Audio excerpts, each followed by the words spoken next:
जम्मू कश्मीर हुकूमत के बनते ही नौजवानों की उम्मीदें और उनकी तवक्कात ये थी कि हुकूमत के बनते ही उन्हें एज रिलैक्सेशन मिलेगा, हुकूमत के बनते ही अपर एज लिमिट 40 साल तक हो जाएगी और हुकूमत के बनते ही जो नौकरी लेने के मौके हैं वो बहुत हद तक बढ़ जाएंगे।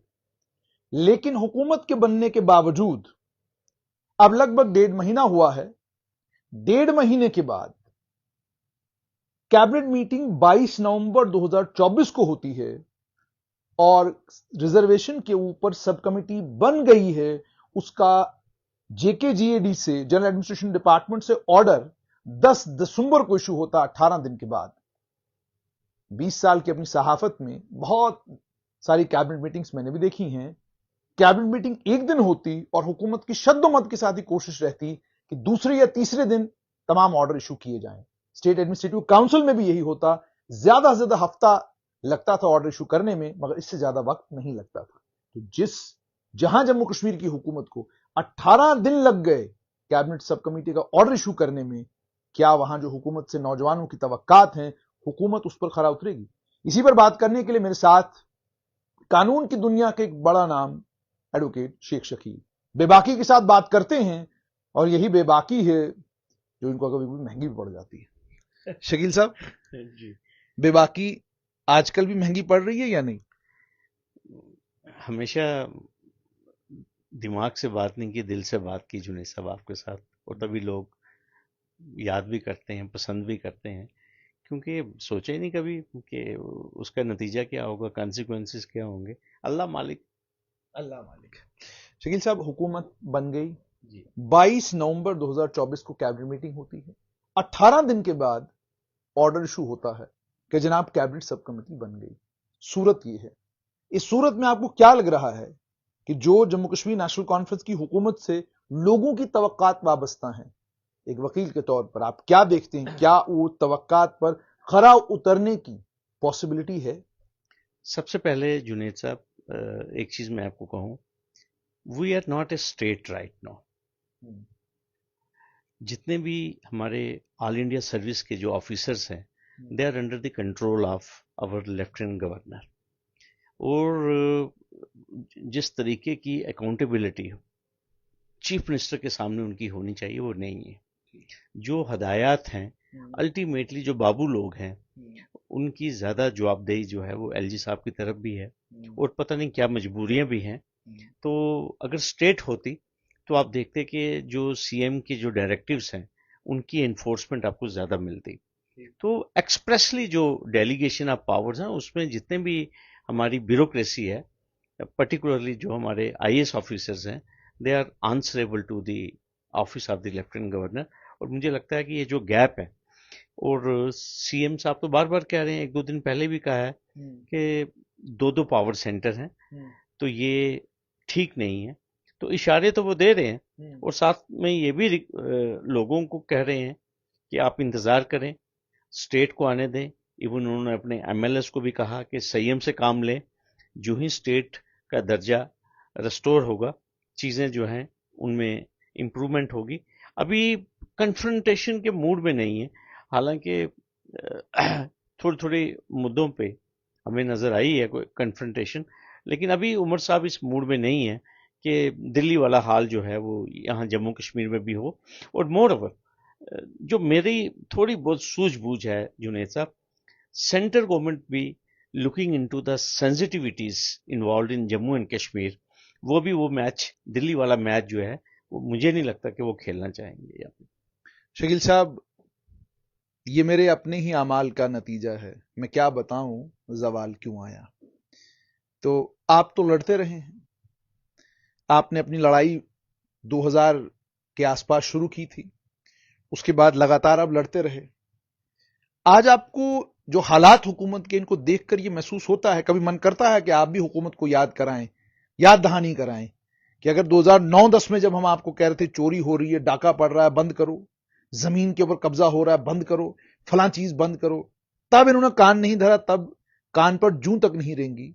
तो अब आपको लगता है कि ये शेर उन पर मुनासिब है कि मैं क्या बताऊं जवाल क्यों आया, ये मेरे अपने ही अमाल का नतीजा है? तो आपको लगता है कि वाकई अमाल का नतीजा है कि जो सूरत हाल है?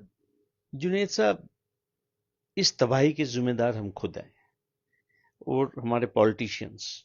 देयर वाज ब्रेजन लूट ऑफ रिसोर्सेस, ब्रेजन लूट जिसे मैं कहूँगा.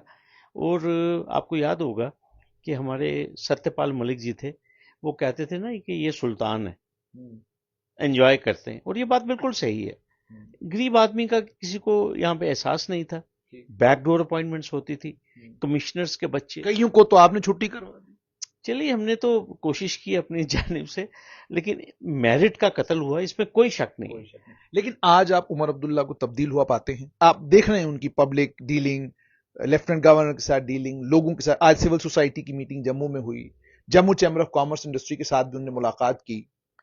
उमर साहब, मैं आपको एक मुख्तलिफ उमर साहब हैं. हालांकि उनका टेन्योर पहले भी था उमर साहब का, कभी उमर साहब के ऊपर कोई एलिगेशन नहीं लगा. He has earlier been an upright chief minister, he has been an upright minister of state for external affairs. और इस बार तो जो उनकी बॉडी लैंग्वेज है और जिस तरह से उमर साहब इस दफा कंडक्ट कर रहे हैं एज ए चीफ मिनिस्टर, मैं तो कहूँगा कि जितना अप्रिशिएट किया जाए कम है. और आपने वजह फरमाया, आज सुबह 11 बजे पूरा सिविल समाज उन्होंने मद्दू किया था. हमें भी दावत थी, लेकिन कुछ प्रोफेशनल एंगेजमेंट्स की वजह से नहीं पहुंच पाए. लेकिन मेरी तमाम दुआएं मेरे हम उम्र हैं. मैं ये कहूँगा कि आई विश कि जल्दी से जल्दी स्टेट रेस्टोर हो. जो उन्होंने वादे लोगों के साथ किए हुए हैं, जो उनके मंशूर में हैं, वो उसको पूरा कर सकें. And I am not here to criticise any person who is exceptionally a good politician, a good person who is always with facts and figures and datas. तो ऐसे शख्स को मौका मिलना बहुत जरूरी है. शकील साहब, मुझे ये बताइए, अब आते हैं मुद्दे के ऊपर. रिजर्वेशन का जबरदस्त मुद्दा है और उस पर जो हुकूमत ने जो कमेटी बनाई उसके 3 मेंबरान हैं. जावेद राना, उनके पास एक लंबा चौड़ा एक्सपीरियंस जरूर है, लेकिन खुद शेड्यूल ट्राइब कैटेगरी से आते हैं. मैं नहीं कहता कि कैटेगरी को उन्हें फायदा लिया, लेकिन जिस कबीले से आते हैं तो उसका वो कबीला जो है उन्हें शेड्यूल ट्राइब मिला हुआ है. उसके बाद हम अगर बात करें सकीना इत्तू की, तो वो जिस इलाके से आती हैं उस इलाके में नौजवान बताते हैं कि जी वहां रेजिडेंट ऑफ बैकवर्ड एरिया है. वो सतीश शर्मा के अब्बा मरहूम बहुत बड़े सियासतदान स्वर्गीय मदनलाल शर्मा जी रजौरी पुंछ के एमपी रह चुके हैं. तो जाहिर सी बात है, जहां हमने एक दौर देखा है जब मंत्री को कहा जाता था ये स्टेट का मंत्री नहीं, कॉन्स्टिट्यूंसी का मंत्री है, कि वो बेचारा कॉन्स्टिट्यूंसी बैठा रहता था कि कहीं निकल गया तो हार जाऊंगा. वहां आपको क्या लगता है कि इस कमेटी में जो 3 मेंबरान हैं, क्या ये नौजवानों की जो तवक्कात है उन पर खरा उतर पाएंगे? सबसे पहले मैं आपको एक चीज कहूंगा. आपको मालूम है इंदिरासानी की जजमेंट आई थी सुप्रीम कोर्ट की, जिसमें कहा गया था कि एक्सीड नहीं कर सकते आप एक पर्टिकुलर लिमिट रिजर्वेशन की. आपको एक चीज मैं बताऊंगा जुनेद साहब, इसमें कोई शक नहीं कि हमारे जम्मू में सादगी है, लेकिन अब ये देखिए कि जो रिजर्वेशन, एक्सेसिव रिजर्वेशन का जो नैरेटिव है वो कश्मीर से चला है. अच्छा. अगर आप देखें कि सबसे पहले कश्मीर में, आप देखिए सड़कों पे लोग कौन आ रहे हैं, कश्मीर से आ रहे हैं. कश्मीर की सिविल सोसाइटी बोल रही है, कश्मीर के पॉलिटिशियंस बोल रहे हैं. ये वहीद पर्रा ने सबसे पहले ट्वीट किया. फिर उसके बाद आप देखिए कश्मीर के डॉक्टर्स ने कहा कि भाई हमारे यहाँ तो मेरिट का जो है वो कत्ल हो रहा है. और जो कश्मीर के सहाफ़ी हैं वो भी बहुत ज़्यादा लिख रहे हैं कि ये जो एक्सेसिव रिजर्वेशन है ये ठीक नहीं है. और इसके अलावा उनका लॉजिक ये है कि आप पॉपुलेशन का तनासब भी देखिए और सबकी एस्पिरेशंस को आप ध्यान में रखिए.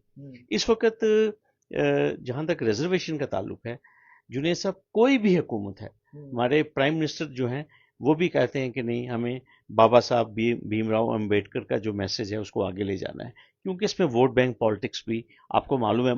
अल्टीमेटली तो पावर में आना है, पावर में आना है. और अगर पावर में आना है तो अगर हमने दलित नाराज कर दिए, अगर हमने एसटी चाहे 1 है या एसटी 2 है, अगर उनको नाराज कर दिया, तो फिर हम मंत्री कैसे बनेंगे, संतरी कैसे बनेंगे.